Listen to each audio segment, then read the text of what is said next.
New at 6:30, dozens of people living in a North Portland apartment building are facing massive rent increases despite the fact that their apartments are considered affordable housing. Fox 12's Simon Gutierrez explains how this is possible and why so-called affordable housing in Portland is not a guarantee. Affordable housing rent prices fluctuate with the area's median income. The problem is that people who rely on affordable housing don't see their wages increase when their rents do. Walking into her North Portland apartment building, Kelsey Schreiner has a lot on her mind. What am I going to do? Am I going to have to move out of state? Am I going to have to take my daughter out of school? Am I going to have to stop going to school?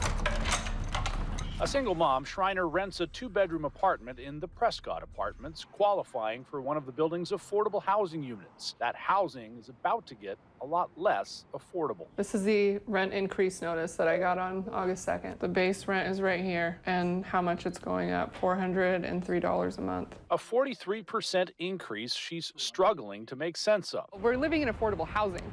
How are they able to raise our rent this much? The answer is complicated. Although state law limits rent increases to no more than 10%, there's an exception for properties built less than 15 years ago. And although Schreiner's rent is protected by affordable housing standards, those are determined by the area's median income.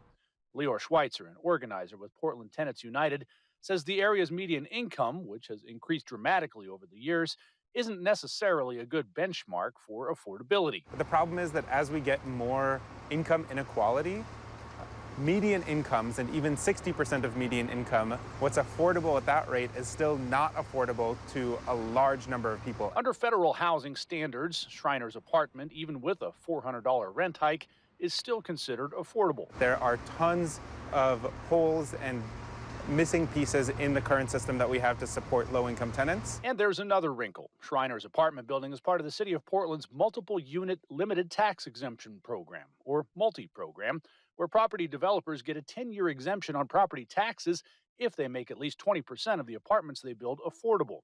But that affordability requirement expires after 10 years.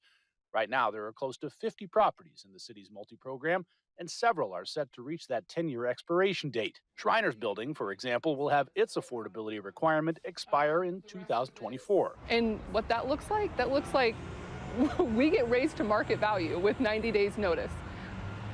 How is anybody going to be able to sustain then? Schweitzer thinks it's time for the state to do something to ensure affordable housing is actually affordable and stays that way. If we want to help out people who are actually making low incomes, we need to have subsidized housing, or highly subsidized housing, or housing that's publicly run, that's not for a profit, that's intended to lose money because we want people to be housed. As for Schreiner, she and other tenants in her building have organized into a tenants union. This week, they tried to hand-deliver a letter to their landlord, the Green Cities Company, asking that their rent increases be canceled. Schreiner, for one, isn't sure what she'll do if she has to pay $400 more a month. This has been my home for 9 years, you know? I don't want to move. I don't want to leave Portland. I was born and raised here. And now it feels like I'm being forced out. We reached out to the company that manages Schreiner's building, asking about the rent increase and whether they might reconsider. We have yet to hear back. I'm Simon Gutierrez, Fox 12 Oregon.